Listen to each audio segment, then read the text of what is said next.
The James Cooley Show, It's Your Life, can be heard every Sunday at 9 p.m. right here on The Answer San Diego.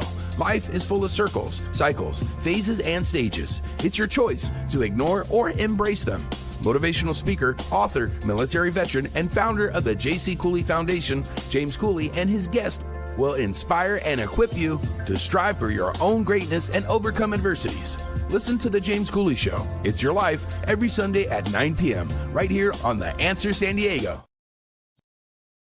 The James Cooley Show, It's Your Life, can be heard every Sunday at 6 p.m. right here on 660 AM The Answer in Dallas-Fort Worth. Life is full of circles, cycles, phases, and stages. It's your choice to ignore them or embrace them. Motivational speaker, author, military veteran, and founder of the J.C. Cooley Foundation, James Cooley, and his guests will inspire and equip you to strive for your own greatness and overcome adversities. Listen to The James Cooley Show, It's Your Life, every Sunday at 6 p.m. right here on 660 AM The Answer in Dallas-Fort Worth.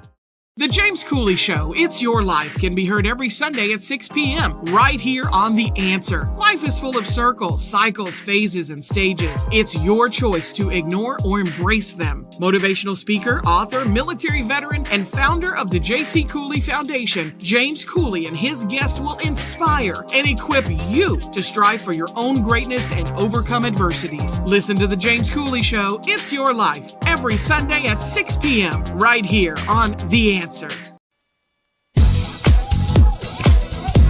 Yeah. Dr.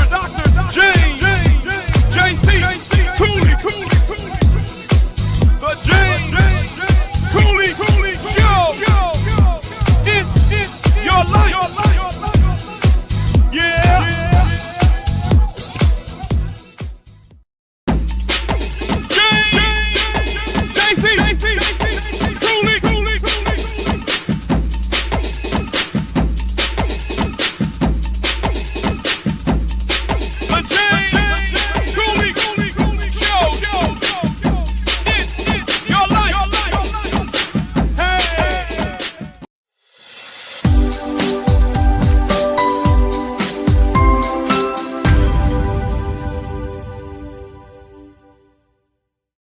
Hello, welcome to the James Cooley Show, It's Your Life. I'm your host, Dr. James J.C. Cooley, and wow, we got another absolutely fantastic show coming your way. As you already know, we're celebrating Women's History Month, all during the month of March. I think it's every day should be Women's History Month because history is being made every day.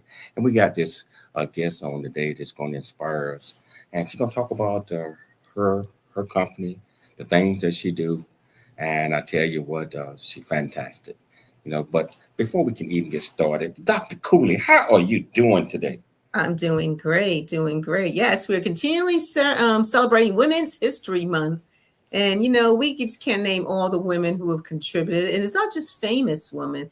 It's like your mom, your grandmother, your aunt, your sister, your best friend. It's just a celebration of womanhood. But we have an amazing guest today with an amazing story. And she's going to just tell it to us once we get started. Wow. So whichever platform that you're watching us on, whether you're watching us on 836 Television, Transfer TV, YouTube, LinkedIn, Facebook, Twitter, Rumble, iHeartRadio, whichever platform that you're watching, welcome to the show.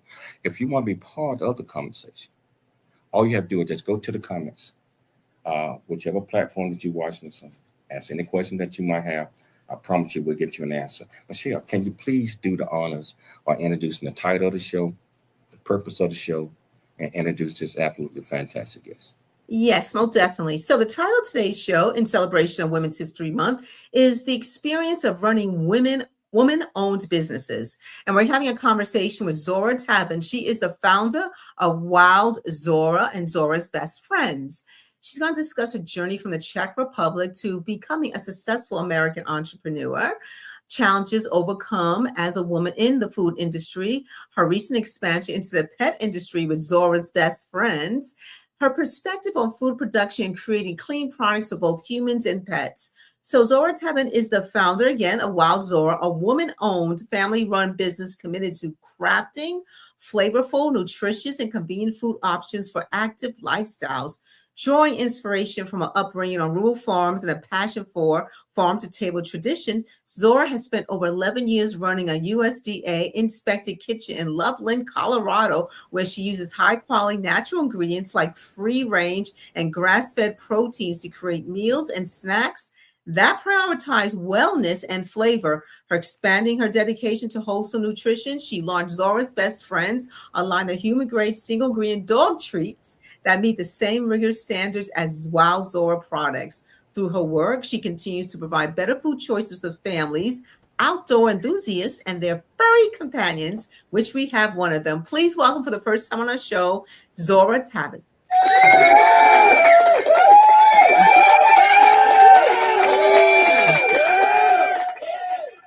How you doing, Zora? Welcome to the show. Welcome to the show. Thank you so much for having me, guys. I really appreciate it. Wow. I tell you what, our audience, they in for a treat because they're getting ready to learn a whole lot of things. So we just want to thank you for taking the time to come on the show. Zora, can you tell our viewers and listeners a little bit more about you, where you grew up, what made you click, why you're so passionate about what you do? Okay. So besides running a business now in Loveland, Colorado, I am also a mom of two. We're now empty nesters. They are 19 and 21, and sure hoping that one day maybe they will join us in the business. But I've been married for 25 years. Today we have two lovely cockapoos who inspired me to create the pet food brand as well. And I have lived in 3 different countries on 2 different continents. I love to dance, ballroom, East Coast, West Coast swing, all of that. And I suppose what inspires me is just to make things a little better, leave the world a little better, make the food chain supply that we have just a little cleaner than it is. Wow. That's how it got to be. It got to be that way. So Zora, if you had to pick one adjective to describe you, what would that adjective be and why? Okay. Loyal, committed, and very, very direct. I know that was 3, but does that work? I like it, but tell us why. Okay. Well, I would say I am, and sorry, she had to. No. That's okay. This is the cockapoo. This is the cockapoo that inspired to make this, and you're gonna have to go down now. Yes, sweetheart. Okay. So as I said, so loyal, committed, and very, very direct. I am definitely committed to my family. I'm committed to my husband. I'm committed to our company. And as I said, I'm committed to make things a little better and also a little differently. I love it. I love it. I mean, we can use the many adjectives. I mean, but those are three great ones. You know, so your journey from Czech Republic. When did that happen, and how was the adjustment leaving that country, that continent, to come to this continent? Yes, definitely many adjustments. So I came to the US when I was 20 years old. It was 1999. And it was not a plan at all to stay here, but it sort of happened. And I landed in Chicago, and it was everything was very, very new. Like, you know, the streets were huge, the cars were huge, like everything was like so different from the Czech Republic. And I actually grew up in Czechoslovakia. So it was still part of, the Eastern Bloc. So it was under communism. It all changed when I was 12 years old. And so the growing up was very, very different to, where we live today. And I don't know how much time you want to spend on it, but we got as much time. We got 4 seconds. Okay. I mean, there were. I had personally a very happy childhood. Two parents, complete family, grandparents very close to us. They both were owners of small family farms. So I grew up very close to our food source because we always raised our own animals. We always grew our own food, and not because, yes, they were coming from farming, but also it was kind of a necessity because during socialism and communism, there was not, the stores, the choices in your grocery store were very, very limited, or there was very, very little. So it was good that we had the opportunity to grow our own food. And that also made me realize, what all the additives and all the chemicals that are often added and artificial ingredients that are often added into our food that we buy, especially into like shelf-stable packaged food. And I just think that it can be done better. And that was, that was an inspiration back in 2012 when I started Wild Zora here in Colorado. Were there any challenges, in the beginning that you might have faced and on your journey to figuring out what you're going to do and developing your company? Yes. I mean, there were, and I would not recommend anybody to start a business when they're 20. When I was 20, I had different priorities. I had to learn the language. So I started to go to a community college and I had to learn English. And, it took me about 6 months to understand on a phone because you couldn't see the mouth. So that was challenge number one.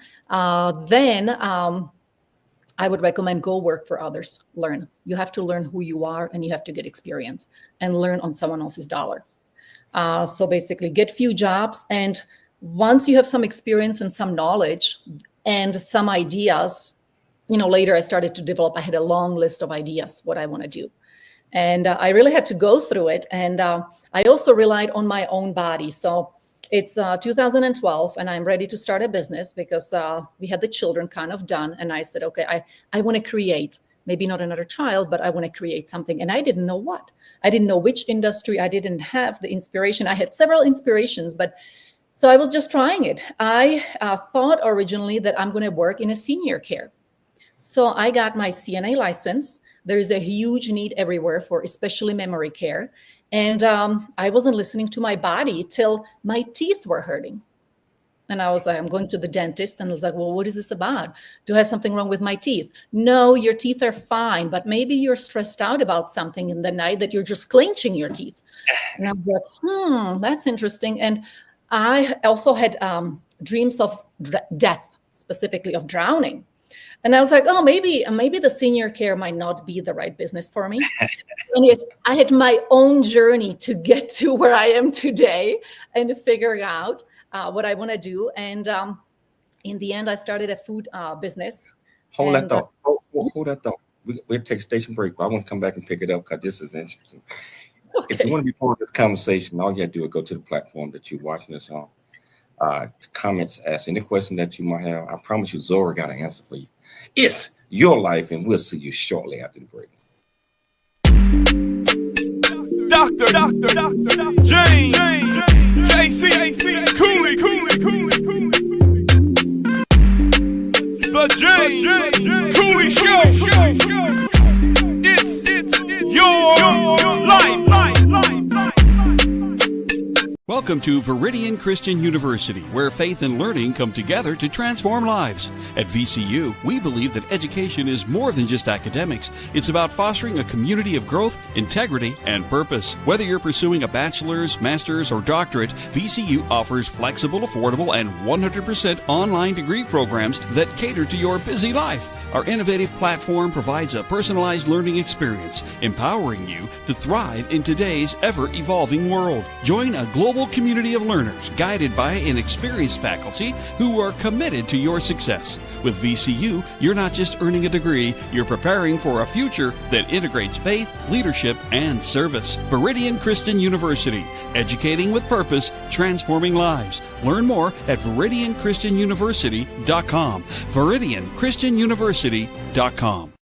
Hi, I'm Dr. Michelle Cooley. Heart disease research saves lives. It's that simple. Thanks to medical advancements funded by the American Heart Association, more women are surviving heart attacks, strokes, and other cardiovascular diseases than ever before. But there's still so much work to do. Hi, I'm Dr. James J.C. Cooley, and I'm raising funds to support life-saving research because every heartbeat is worth fighting for. In honor of Women's History Month, please join me in support of the American Heart Association and women's health.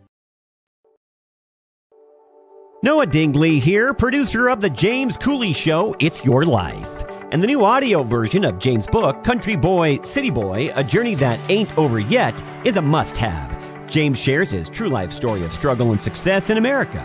It's both a cautionary tale and a roadmap to achieving the American dream. Get the new audio version of Country Boy, City Boy, A Journey That Ain't Over Yet by James Cooley on Amazon.com or wherever audiobooks are sold.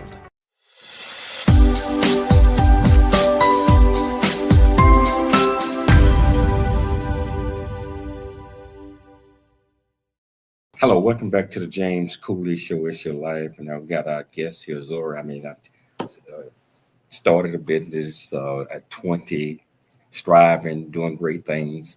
And the question that I asked, and she was, all into it, me too, I'm learning, is were there any challenges that you faced in starting a business? And if so, what were those challenges and how did you resolve them? So I want to pick it back up with that. So, Okay. So I started a little later, not when I was 20. At 20, I started to learn. I started to learn the language, and then I got jobs, and I started the business really in 2014. Again, I don't want people to think that they should start businesses at age 20. I think that's they need to learn themselves, and they need to learn some skills. And I think one of the advices is don't do it alone. I always would get a partner right from the beginning. Ideally, some studies say that it's 2 to 3 partners. Anything over 3, it's probably hard to make a decision. But for me, it's get a partner who has complementary skills to you. So I was always kind of in the bag house doing production operations, R&D, and my husband became my partner, and he was stronger in finance and sales. So that's how kind of we divided our skills. And again, it can be very stressful. So you can kind of handle the stresses together and help each other. And then also you can celebrate it, the good times together as well. So definitely big thing, get a partner. Wow. So did you always see yourself as an entrepreneur? Did you always have a vision of, if the answer is yes, did you have a vision of what you wanted to focus on as an entrepreneur, like the services or the goods or that you're providing to the public? I don't really know. I love freedom. Mm-hmm. I love that I can learn what I want to learn and kind of do what I want to do, and create at my own speed. So having a small family business gives you that because you don't have a big board of directors. And so decision making can be pretty quick. So, but I was not clear, like, you're not 7 years old and dreaming about having a meat plant. Mm-hmm. Right. So it's so that kind of happened over time. We started to build a food brand, and today we make food for other brands as well. We do what's called co-packing, co-manufacturing. So suddenly I have a meat plant. I did not plan that when I was 7 or 14 years old. I just always had this craving for freedom, and I have to say I always thought, like, who I am, what are my skills, and where am I located? When we lived for about 7 years in the Czech Republic, there was a need. Every mom wanted their child as little as 3 years old to start learning English, because that's the number one language. You have to know it. It's the language of computers. So I said, you know what? My English doesn't suck completely. I have a bit of an advantage here. And so I started a little language school there. And I had little students ages 3 to 6, in this little community, and about 60 of them. And they were just coming for classes with their moms, some of them with moms and dads. And so that was somewhere where I could provide value. So the question is, find something that you're decently good at, that you like to do, so you last for a little longer, because business is hard, and see what the public needs around you. So did you, when you came from the Czech Republic to the United States, and you're an entrepreneur, did you find it more challenging to be an entrepreneur in the US compared to your home country? Definitely. I would say definitely, because you don't know the language, you don't know the customs. And to be honest, at age 20, I did not start a business in Czech either. So I didn't know the kind of the business environment in either country. But I would say if you are in one country, happy there, stay there, because it's definitely more difficult to be a foreigner and go to a foreign country, learn the language, learn the customs, learn the culture, learn how people purchase, how people think. I mean, there are just much more to consider. Tell us about Wild Zora. Just tell us all about it, the products, what makes it different compared to other food products. Let's just go. Tell us about Wild Zora. Okay, so once I decided that I'm not going to have a senior care because I was drowning and because my body was telling me not the right business, I did in the back of my mind have this food idea. And we moved into Colorado 2012, and we were kind of, hiking and being out there a lot. And the whole family, especially the guys, needed a little more protein. And so we were eating a lot of the sweet bars on the market, and we just didn't last. Like, our energy didn't last. So I said, let's look into something like jerky. But I didn't like the tough and chewy jerky with too much salt. And what it did for me were the ingredients. Back then, 2012, you could not find jerky made with grass-fed meat. Okay. And just for example, European Union does not allow growth hormones in beef for the past 20 or 23 years, maybe even longer. Here, we're still pumping the cows with growth hormones, so they grow bigger, so the yields are bigger, so the profits are bigger. Yes, but then it goes into your body. And I said, well, maybe I don't want my son to grow breasts at age 10. So I had this idea, okay, let's make a healthier jerky. And I was testing it for a whole year in my kitchen at home, and, learning all about how to make it safely and what temperatures you have to reach and to reach lethality. And I started to put, we don't need just meat, but let's put some organic veggies into it as well. And that's how the first product started in, we had it out in the market in 2014. And it was the original meat and veggie bars. It was like a soft jerky, like a protein snack.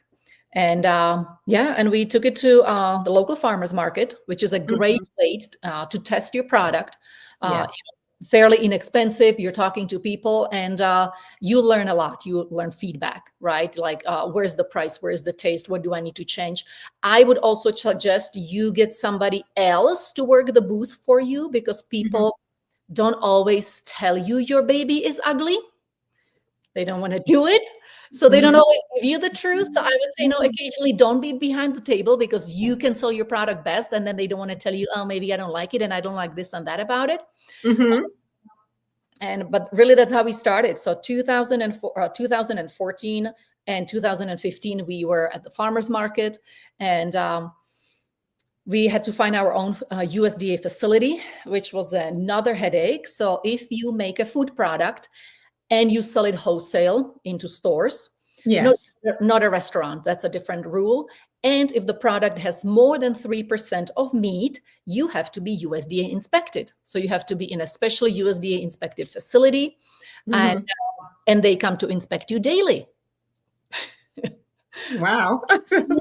Yes, that's a big barrier to entry because it's definitely easier to make cookies. You can start your business on a weekend at nights and hire a commercial kitchen and start anywhere and anytime. No, USDA gives you, with the meat, you have your 8-hour shift. That's the inspected hours, and that's Monday through Friday, no weekends, no federal holidays. And that's when you're going to run your business. So there's some obstacles there, especially with meat business. You know, it's interesting, you know, here, when you look at the ingredients, I'm always looking at the ingredients of whatever I buy, and quote unquote, supposed to be healthy, organic, or whatever they want to phrase it. But then you look at it, you're like, wow, this has a lot of sugar, and this has a lot of carbs, and, you know, this has a lot of fat. I mean, whatever.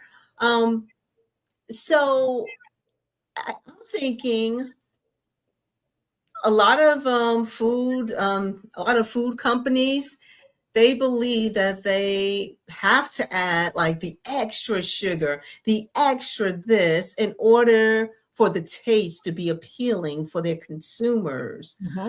Do you believe that, or do you believe there is another way? I mean, yes, it's, you know, you want to eat great food, you want to eat healthy food, but I also have to like the taste. Yeah. So what are your thoughts on that, and how did you bring that all together? Yeah, it's challenging because taste is absolutely the number one, and it's challenging. And there is a chemistry. Your body loves sugar, salt, and fat. So these big brands are creating everything to hit that sugar, salt, and fat because that's what you naturally crave. And so it is challenging, right? Suddenly make some dehydrated instant meal that doesn't have sugar, salt, and is healthy with real food and real ingredients. So it's definitely a challenge, but I think it can be overcome. And it is our differentiator. I mean, we don't have sugar in the facility, never. We don't put it anywhere, and we don't have gluten in the facility. So we don't put gluten anywhere either. And those are our definitely two non-negotiables. And also, obviously, no chemicals, no added, flavors, artificial flavors, natural flavor. You see it everywhere. What is it? Nobody really knows what it is. Orange flavor. Why don't you put a little bit of orange juice in your drink? No, we put an orange flavor because it's cheaper. And then when the industry also does, and people don't know about it, if you have a product that has less than 2% of a certain additive, you don't have to list it on your label. Oh, interesting. Very interesting. Yeah. So there are definitely various tricks, and I just said, let's do it let's do the food cleaner. How about if we only put food into our food, and yes, still try to make it, obviously taste well because it has to taste good, and let's be kind of open about it. Yes, most definitely. So what types of food do you sell? I mean, I'm thinking, I'm going in my head. I'm like, okay, what types of meals do you make? I'm just throwing it out there. Protein shakes. Do you make protein bars? Do you make bread? I'm just asking because I'm a viewer. I'm like, okay, healthy eating. What type of food does Zora sell or make? So we started with the meat bars, which is like a soft jerky. And then we started with backpacking food. So basically freeze-dried food like that you can, take with you, super light, shelf-stable for years. You open it, you pour hot water into it, and there is one with grass-fed free range chicken, obviously, and organic quinoa, like 22 grams of protein in this one little pouch. And again, you pour water into it, you wait 10 minutes, and your food is rehydrated without any prep or any cooking. So we do a bunch of these meals. We do a bunch of instant soups as well. I have some smaller soup here that's little, just a 50, 70 calorie snack. Healthy little soups. We have bigger soups as well. So really meals, snacks, soups for busy people on the go, because you can make these meals as your lunch in the office. Let's say it's 2:00 and now like, oh my gosh, I haven't eaten. Okay, 10 minutes later, you can actually have a complete meal. Or you can take it with you, backpacking, because we're outdoors. We're in Colorado. That's very popular here. So that's sort of our main, focus. People on the go, people outdoors, backpacking. Wow. This is interesting. We're going to take a station break, but when I come back and finish talking about this, because the chef life and all that, that's a question I'm going to ask when we get back. I tell you, if you want to be part of this conversation, all you have to do is just go to the comments on the platform that you're watching us on. That's any question that you might have. I promise you we'll get you an answer. It's your life, and we'll see you shortly after the break. The James Cooley Show, It's Your Life, can be heard every Sunday at 9 p.m. right here on The Answer San Diego. Life is full of circles, cycles, phases, and stages. It's your choice to ignore or embrace them. Motivational speaker, author, military veteran, and founder of the J.C. Cooley Foundation, James Cooley and his guest will inspire and equip you to strive for your own greatness and overcome adversities. Listen to The James Cooley Show, It's Your Life, every Sunday at 9 p.m. right here on The Answer San Diego.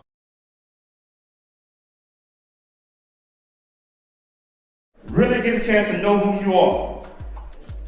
And once you know who you are, you truly know who you are, love who you are.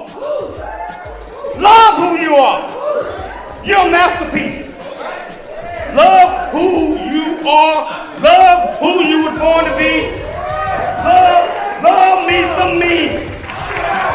That's what I'm talking about. When you leave high school, you gotta know today or tomorrow, or hopefully today, what your plans are. Hopefully, there is no bad decision unless there is no plan. Create, collaborate, commit with confidence. Commit with what? Commit with what? In everything that you do. A Black Man's Point of View is the newest Amazon.com #1 release and bestseller book from author Dr. James J.C. Cooley, featuring the perspective from 11 other contributing authors. In A Black Man's Point of View, Dr. James Cooley unpacks his thoughts and personal experiences about the challenges, stereotypes, and feelings of self-worth that many black men face today due to a 400-year ancestry rooted in slavery and colonization. Yet, how so many black men move forward despite this history. Most importantly, A Black Man's Point of View conveys that all men, regardless of race, creed, or color, are capable of love, respect, and dignity. Described as a map to a greater life from the heart of a man who's experienced life's misfortune and harsh conditions, James shows us how beliefs, convictions, and a healthy mentality can help propel a life worth living. A must-read for all. Order your copy of A Black Man's Point of View by author Dr. James J.C. Cooley today from Amazon.com or wherever books are sold.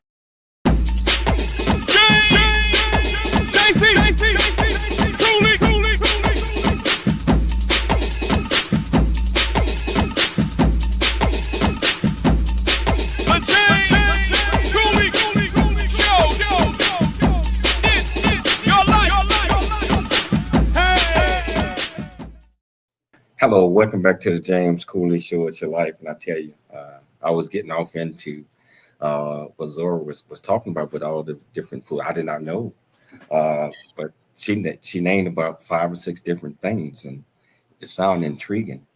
And one of the things that being in the military, we had the MREs, food that they make, and it's good for 20 years, and I wouldn't say it was good, but it was okay.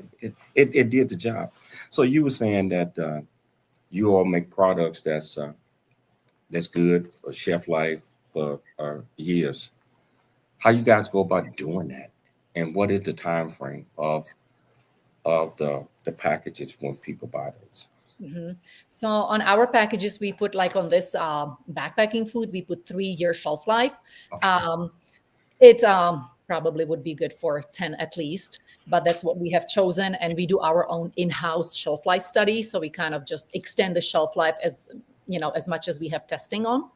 But freeze dried, so we freeze dry for other companies as well, like survivalists or other backpackers, or the people that like put their freeze dried meat into the basement in like number 10 cans or like big amounts. So we freeze dry protein for them too, and it's the similar protein that's freeze dried for military, as you mentioned. And so we bring in meat, raw meat, and then we dice it, we cook it, and then it goes for about 24 to 27 hours into a huge commercial freeze dryer. And the freeze drying, it's really a form of dehydration. You can air dry with air. You can dehydrate with sun. You can just put some, fruits, and a lot of fruit is just dehydrated under the sun. And freeze drying is just a form of dehydration. And the freeze drying makes the food the shelf life much longer, because the amount of water is very low. Air dry, your apples are still kind of chewy, if you imagine. But if you have a freeze dried apple, it's going to be completely crunchy. So there's going to be almost no water, like very, very little water, which makes the shelf life, for easily for 10, 15 years. So when you put water to that and it brings back up, do a person have to, they can put it in the microwave, they can cook it? Or they just eat it like that? Wow. No, so with all of these meals, with our pouches, you take hot boiling water, you open the package, you pour it in, and we have a kind of like a, water line. And then you mix it, you close it, and then it will rehydrate up to 10 minutes, depending on altitude. If you're if you're a backpacker, you're really high up there, the rehydration takes a little longer. But at a normal, we're 1,500 feet, right, in Colorado, it takes about 8 to 10 minutes. And your food fully poofs up and rehydrates, and then it's ready to be eaten. So no cooking, you just want the hot water. We have some people like really hardcore backpackers that take it out there and they don't have the hot water, so they can rehydrate it with cold as well. But, at the end of the day, do you really want to eat a cold meal? I don't think so. So I would always prefer hot water. Wow. Building a business from scratch takes a lot of creativity and persistence. How did you go about, building your brand and identifying the portions of your brand that you really wanted to push out there in the beginning, where people will understand that this is what we're doing, this is our niche? I had to stay within the niche in order to really be exceptional at doing what they do in their niche. Can you talk about that? Can you talk about the steps? So we did start with a niche, and it was not the plan at the beginning, but we had the initial few products, the kind of the soft jerkies, and we were offering them we were kind of doing, they call them the demos in the local grocery store. You're there and you're kind of, doing a tasting for people. And we had a bunch of people coming independently asking for people without nightshades. And I'm like, first of all, what is a nightshade? So all these people in some form had an autoimmune issue. Like autoimmune disease could be Crohn's disease. It could be like a rheumatoitis, like kind of achy joints. So we had all these people coming to us that had some kind of autoimmune issue, and they were asking for products without any nightshade. Nightshade is a tomato, red bell pepper. Black pepper can give them issues as well. Eggplant, tomato, potato is a nightshade. So this is a very specific kind of dietary need that was out there. And I was like, well, wait a second, every jerky has black pepper, so you can't have it.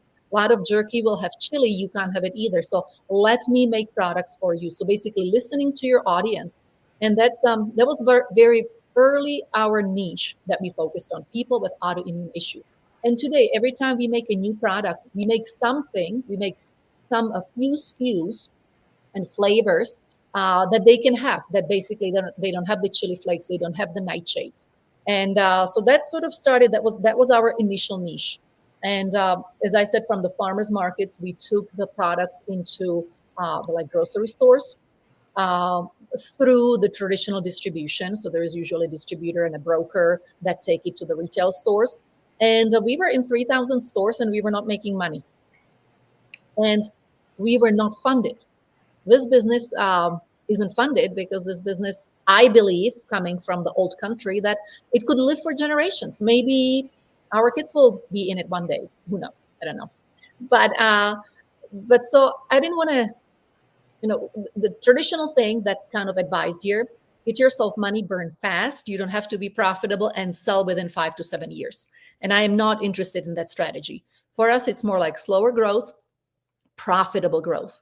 And that also allows you to obviously keep your business, because if you keep bringing investment, there is round A, B, C.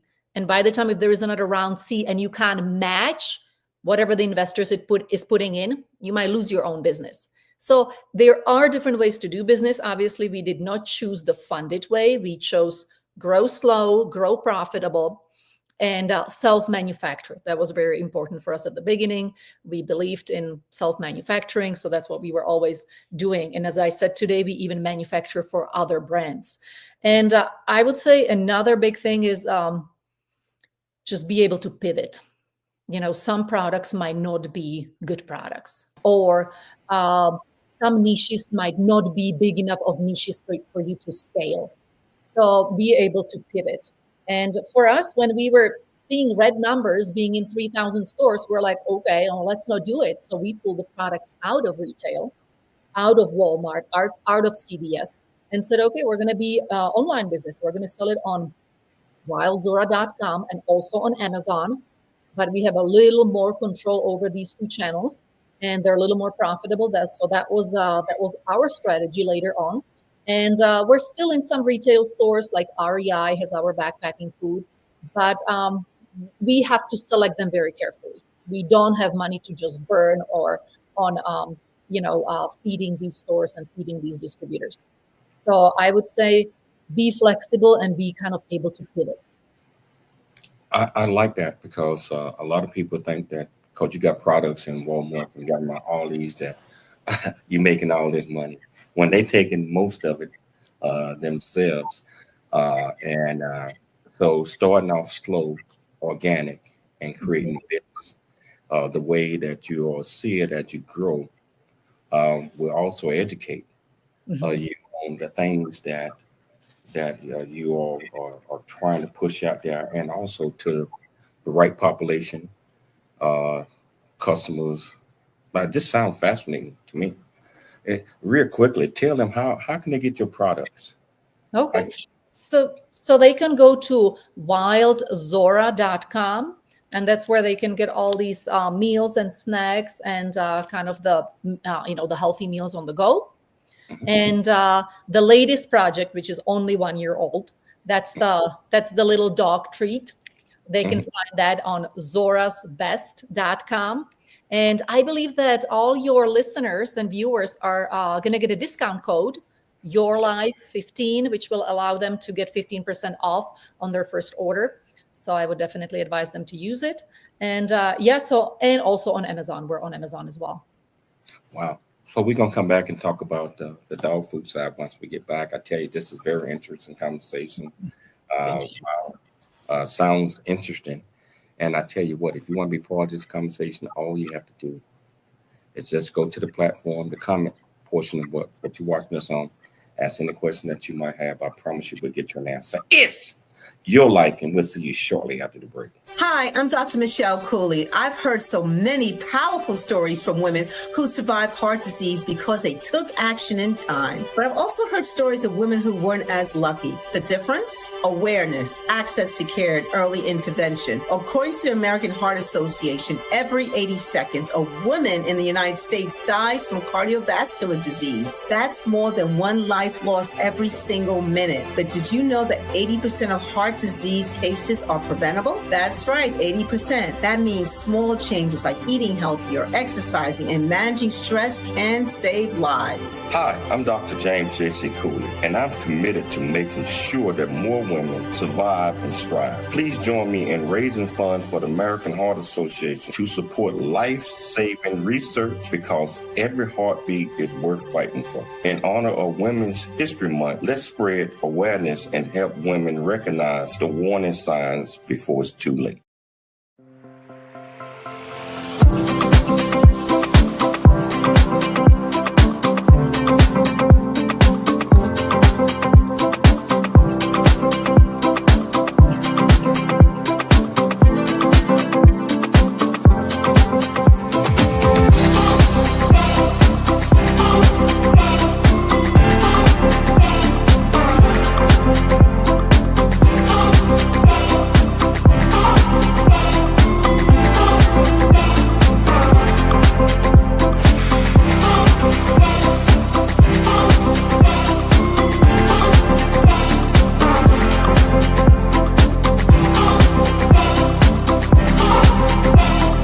At Viridian Christian University, we believe education is more than just a degree. It's a pathway to a purpose-driven life. Whether you're advancing your career, pursuing a passion, or building a new future, VCU's 100% online programs give you the flexibility to learn on your terms, anywhere, anytime. With expert faculty, personalized mentorship, and a faith-centered approach, you'll gain the skills, knowledge, and leadership you need to make a lasting impact. VCU offers bachelor's, master's, and doctorate degrees, each designed to empower you for success in today's fast-changing world. Join a global community of believers, learners, and leaders. Ready to start your journey? Viridian Christian University, transforming lives, empowering futures. Visit us at ViridianChristianUniversity.com.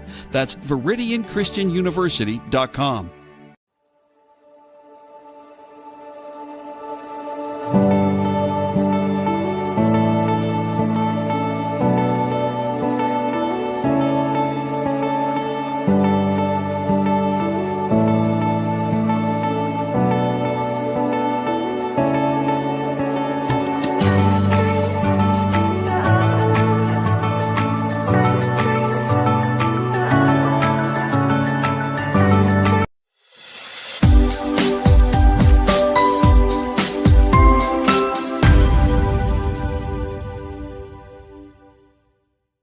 Hello, welcome back to the James Cooley Show. It's your life, and as you already know, we are celebrating Women's History Month all during the month of March and in the beginning of April as well.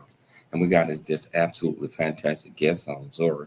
She's telling us about her company, her products, not just from the human side, but also from the dog animal side as well. And her products are amazing. So I tell you what, you might want to lock in on this. Let me share this with you just in case. Let me share this with you. You can go to www.zorabest.com, www.wild Zora. And you know what? If you use that code, the code that we got on now, you get 15% off. Get 15% off. You want to take advantage of that.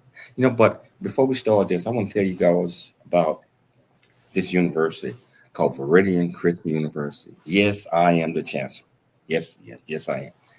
Our university is, I believe, it's great. It's an opportunity for you to advance your education, whether it's we'll start off with a bachelor's. We've got 30 different programs. It ranges from the bachelor's, master's, doctorate degree programs. And we also award honorary doctoral degrees for people that are doing extraordinary things in their community, in the world, and etc. And I tell you what, you check us out, go to our website. It's affordable, extremely affordable. Some of the programs you can finish within a year. It's completely online right now. But Viridian Christian University, or go to ViridianChristianUniversity.com. So I want to get back to this conversation because now I want to talk about the food that you all create for our pets. And we got a pet that's 16 years old now. And, well, we're trying to keep her around Yes. a while longer. So what are some of the things that you guys create for our pets? Okay, so I agree. We all want our, puppies to live with us because they have, their life is times 7 to our years. So it's they're not going to be with us forever, but we want them to be with us forever. And as I said, we're now empty nesters. So now we became these dog people. We have 2 cockapoos. One is 12 years old and the other one is 1.5 years. And we're totally into them. So we obviously were dehydrating and freeze drying for last several years. And with the extra capacity, we were like, okay, let's make something for pets as well. And let's start with beef liver treats.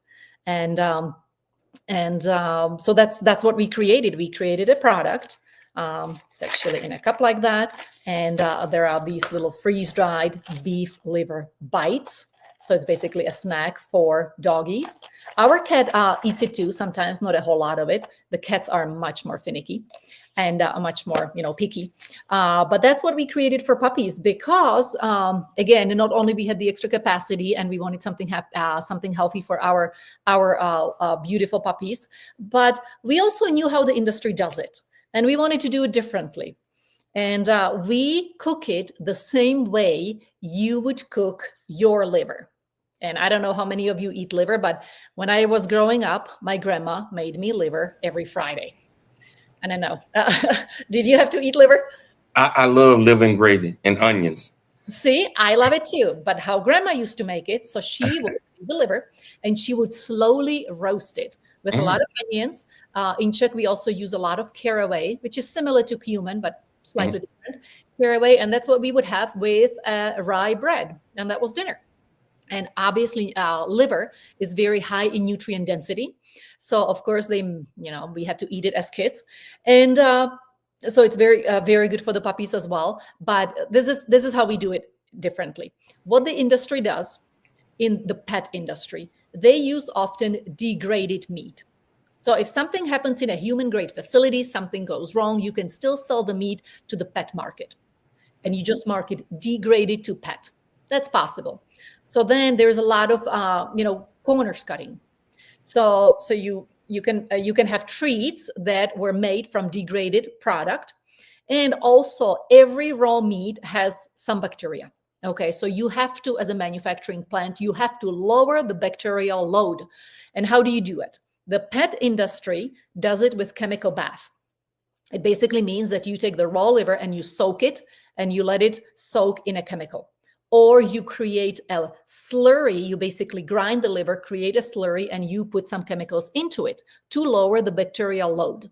Okay, and then as I said, if it's less than 2% of the product, the manufacturers don't even have to disclose it. What are the additives and what they have used. So that's one trick. And the second one is high pressure pasteurization, HPP. Those are really big, expensive machines that basically get rid of the bacteria like E. coli and Salmonella.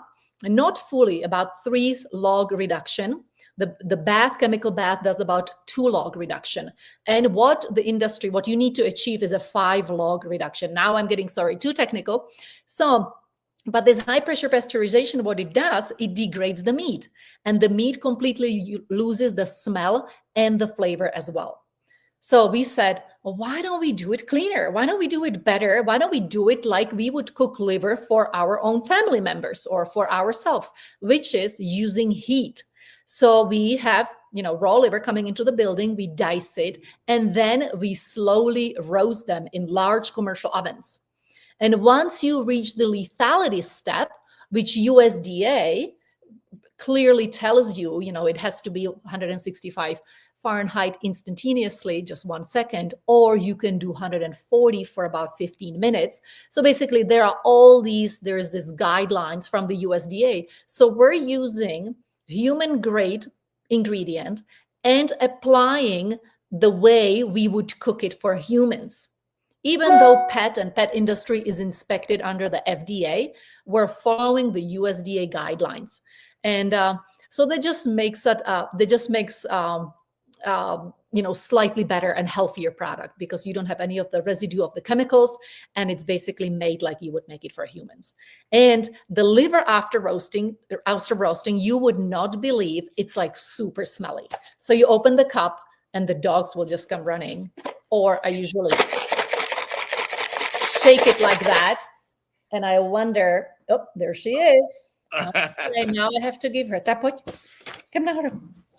Okay, now she wants her treat. Okay, so she just takes her own treat. Okay, I will give it to you, sweetheart. Very good. Wow, So, that is so fantastic. And we got about 2 minutes left in the show.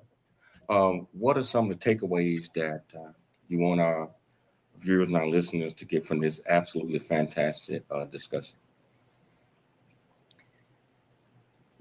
About business, you think? A business, about the product, and also tell them where they can get your product. I know I got it up there, but we want to let them know again. Oh, okay, definitely. Well, I was about to say, just to close, that, try to leave the world slightly better than you found it. And do anything. It doesn't have to be food industry. It can be totally different industry. Just do your best to find it a little better than you found it.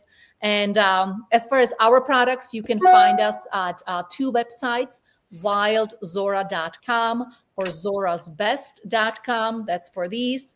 And with the Your Life 15, you can get a 15% discount. And thank you so much for having us on the show. Well, hey, Zora, I tell you what, we would love to have you back on the show again to continue to talk about your products and also share your ideas. And I tell you what, so I want to thank you so much for taking the time to come on our show. I'd like to thank Dr. Michelle Cooley for putting together another absolutely fantastic show. Most importantly, I'd like to thank our viewers and our listeners for tuning in to the James Cooley Show, It's Your Life, Monday through Friday at 2 p.m. Pacific Standard Time and at 4 p.m. or 2 p.m. Pacific Standard Time, 4 p.m. Central Standard Time. Always, always, always, always dream big, think big, and be big at everything you do.